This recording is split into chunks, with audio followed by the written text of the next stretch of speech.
Good afternoon बच्चों। आज हम आपको बताएंगे आदतों की शिक्षा में सीखने का महत्व।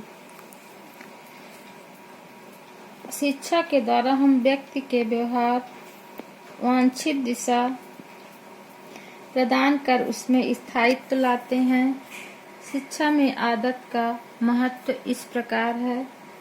पहला है रेवर्ण के लिए लिखा है, सीखना आदतों के निर्माण की प्रक्रिया है। यह कथन शिक्षा और सीखने में आदतों की उपयोगिता को प्रभावित करता है। हम इसकी पुष्टि निम्नलिखित तथ्यों से कर सकते हैं। नंबर 1 है आदतें बालक के चरित्र का निर्माण करती है। वह अपनी आदतों के कारण ही कर्मठ या अकर्म, उदार या स्वार्थी, दयालु या कठोर बनता है।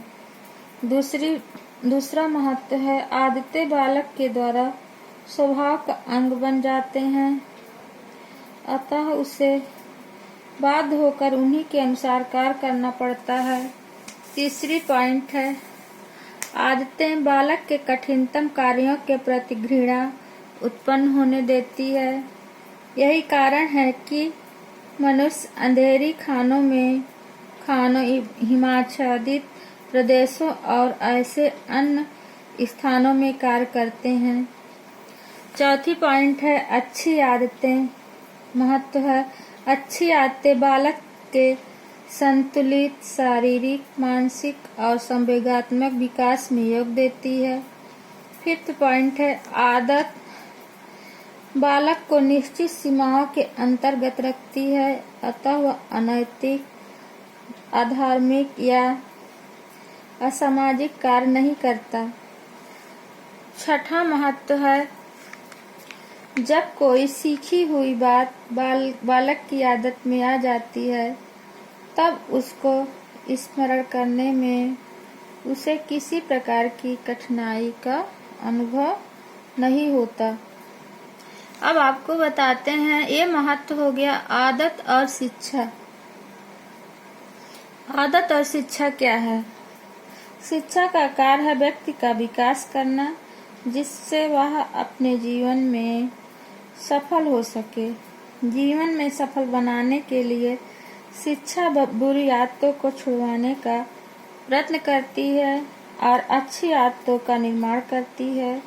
इस प्रकार हम कह सकते हैं कि शिक्षा में आदतों का महत्वपूर्ण स्थान है। अब इसके बाद बताते हैं शिक्षक का दायित्व। शिक्षक का क्या दायित्व होना चाहिए, अब आपको बताते हैं। शिक्षक छात्रों में बुरी आदतों को समाप्त करने का प्रयत्न कर सकता है और अच्छी आदतों के निर्माण विकास में सहायता प्रदान कर सकता है। शिक्षक बालकों में अच्छी आदतों का निर्माण निम्नलिखित ढंग से कर सकता है। पहला है शिक्षक को चाहिए कि वह छात्र से अच्छी आदतों के निर्माण के लिए प्रतिज्ञा दिलाए और प्रतिज्ञा के तुरंत बाद कार्य आरंभ करवा दे, अन्यथा छात्र का उत्साह कम हो जाएगा। इसके बाद है दूसरा है अपनाई गई अच्छी आदतों की पुनरावृत्ति करने पर शिक्षक बल दे सकता है, जिससे आदत में दृढ़ता तथा स्थायित्व आ जाए। इस प्रकार कहा जा सकता है कि आदतें बालक के जीवन में महत्वपूर्ण स्थान रखती है और अच्छी आदतों के निर्माण के बालक का जीवन सुखमय बनाया जा सकता है। इसके साथ लेसन एंड हुआ। अब नेक्स्ट डे आपको क्वेश्चन आंसर देंगे। बच्चों आप लोग कोई आंसर या कोई एक लड़की के सिवाय कोई आप लोग कुछ नहीं देते हैं कि क्या हम होमवर्क दिए हैं, क्या क्वेश्चन दिए हैं, क्या कोई रिस्पांस नहीं मिलता है। आपको मोबाइल में भेजना चाहिए।